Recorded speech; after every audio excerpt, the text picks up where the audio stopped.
बिल्कुल। नमस्कार। आज हम रक्षाबंधन पर मिली जानकारी की गहराई में उतर रहे हैं। देखिए, कई तरह के स्रोत हैं हमारे पास। कुछ ऐतिहासिक किस्से हैं, कुछ पौराणिक कथाएं हैं, और हाँ, आज के समय में ये कितना प्रासंगिक है इस पर भी विचार। ये सिर्फ एक धागे की कहानी नहीं है ना? इसका ताना बाना तो इतिहास, कूटनीति और रिश्तों की बदलती परिभाषाओं तक फैला हुआ है। तो आज का हमारा मकसद है कि इन स्रोतों से ज़रूरी बातें निकालें और समझें कि रक्षाबंधन का असली मतलब वो क्या है। बिल्कुल। रक्षाबंधन का मतलब तो साफ है। रक्षा यानी सुरक्षा और बंधन यानी एक अटूट रिश्ता। आमतौर पर तो यही होता है कि बहन भाई की कलाई पर राखी बांधती है और भाई से सुरक्षा का वचन लेती है। लेकिन जैसा आपने कहा, स्रोत इशारा करते हैं कि इसकी परतें कहीं ज्यादा गहरी हैं। ये सिर्फ भाई बहन तक ही सीमित नहीं रहा कभी। इसका कैनवस बहुत बड़ा है वास्तव में। हाँ, तो चलिए शुरुआत करते हैं महाभारत काल से। स्रोतों में जिक्र आता है कृष्ण और द्रौपदी का।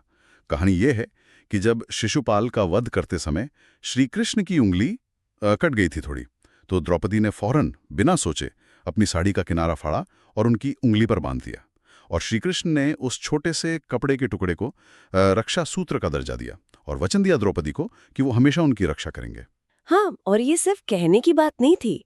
उन्होंने वो वचन निभाया भी, खासकर द्रौपदी के चीरहरण के मुश्किल समय में। तो ये वाकया दिखाता है कि रक्षा का ये जो बंधन है, ये खून के रिश्ते से भी मतलब ऊपर उठकर एक नैतिक और भावनात्मक जिम्मेदारी का प्रतीक बन गया था। ये महज एक धागा नहीं था, बल्कि एक बहुत शक्तिशाली प्रतिज्ञा थी, जिसका सम्मान तो देखिए स्वयं भगवान ने भी किया। बिल्कुल। और ये सिर्फ पौराणिक कथाओं में ही नहीं है, इतिहास में भी इसके निशान हैं। जैसे वो चित्तौड़ की रानी कर्णावती का किस्सा है। हाँ, और स्रोत बताते हैं कि जब गुजरात के सुल्तान बहादुर शाह ने चित्तौड़ पर हमला किया, तो रानी कर्णावती ने क्या किया? उन्होंने मुगल बादशाह हुमायूं को राखी भेजी मदद के लिए। हाँ, और दिलचस्प बात यह है कि हुमायूं उस समय किसी और सैन्य अभियान में लगे हुए थे, लेकिन कहा जाता है कि जैसे ही राखी मिली, उन्होंने सब छोड़कर रानी कर्णावती की मदद के लिए अपनी सेना भेज दी।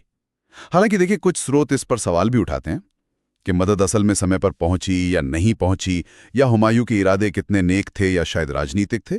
पर हाँ, इस बात से इनकार नहीं कर सकते कि इस घटना ने राखी को एक शक्तिशाली कूटनीतिक प्रतीक तो बना ही दिया। अच्छा, मतलब ये सिर्फ भावनाओं का लेन देन नहीं था। ये राज्यों के बीच के जो संबंध थे, उनको भी प्रभावित करने वाला एक औजार बन गया। निश्चित रूप से ये दिखाता है कि कैसे एक सांस्कृतिक प्रतीक का इस्तेमाल, आप कह सकते हैं, राजनीतिक और सैन्य समीकरणों को साधने के लिए किया जा सकता था। ये उस दौर की कूटनीति का एक अनूठा पहलू था, जहां व्यक्तिगत सम्मान और वचन का महत्व शायद रणनीतिक गठबंधनों जितना ही जरूरी हो सकता था।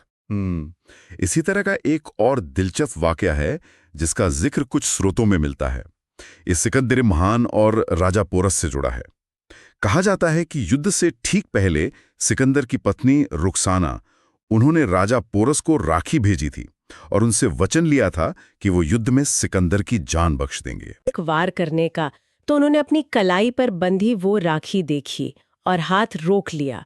अब देखिए, इस कहानी की ऐतिहासिक प्रामाणिकता पर बहस हो सकती है, जाहिर है, लेकिन ये एक और उदाहरण है कि रक्षा सूत्र का सम्मान किस हद तक था, मतलब दो अलग संस्कृतियों और युद्ध करने वाले पक्षों के बीच भी।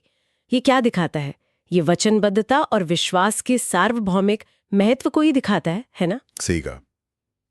ये तो हुई इतिहास और मिथकों की बातें। आज की बात करें तो श्रावण मास की पूर्णिमा को ये त्योहार मनता है, और मुख्य रूप से इसे भाई बहन के प्यार और एक दूसरे की देखभाल के वादे के तौर पर ही जाना जाता है। लेकिन क्या स्रोत इसे यहीं तक सीमित रखते हैं? नहीं, बिल्कुल नहीं। कई स्रोत इस बात पर जोर देते कि इसका दायरा तो बहुत व्यापक है, बहुत फैला हुआ है। ये गुरु और शिष्य के बीच सम्मान का बंधन हो सकता है, दोस्तों के बीच भरोसे का प्रतीक हो सकता है, या फिर समाज में आपसी सौहार्द और सुरक्षा की भावना को मजबूत करने का एक तरीका भी। आपने देखा होगा, प्रकृति की रक्षा का संकल्प लेने के लिए पेड़ों को भी राखी बांधी जाती है कहीं कहीं। ये भी तो उसी सोच का विस्तार है। ये हमें याद दिलाता है कि रक्षा का दायित्व सिर्फ इंसानों तक नहीं, बल्कि हमारे आसपास की हर चीज के प्रति है। तो अगर हम इन सभी किस्सों और परंपराओं को एक साथ रखकर देखें, तो सार क्या निकलता है? सार यही है कि रक्षाबंधन सिर्फ एक दिन का त्योहार नहीं है। ये विश्वास, सम्मान, सुरक्षा के वादे और उन रिश्तों का उत्सव है जो खून के हों या ना हो पर दिल से जुड़े होते हैं। इसका इतिहास तो यही बताता है कि एक छोटा सा धागा भी कितना शक्तिशाली हो सकता है। युद्ध टालने से लेकर, जैसा हमने देखा, साम्राज्य बचाने तक की ताकत रखता है। बिल्कुल सही कहा आपने। और जाते जाते एक विचार मन में आता है। आज की जो भागदौड़ भरी जिंदगी है, जहां रिश्ते अक्सर आप कह सकते हैं थोड़ी सतही होते जा रहे हैं, वहां रक्षाबंधन का ये धागा हमें क्या सिखाता है? क्या हम आज भी वैसे ही निस्वार्थ, सुरक्षा और भरोसे के बंधन बना पा रहे हैं और निभा पा रहे हैं, चाहे वो परिवार में हो, दोस्तों में या समाज में? ये महीन सा धागा हमें इन्हीं गहरे सवालों पर सोचने को मजबूर करता है, नहीं?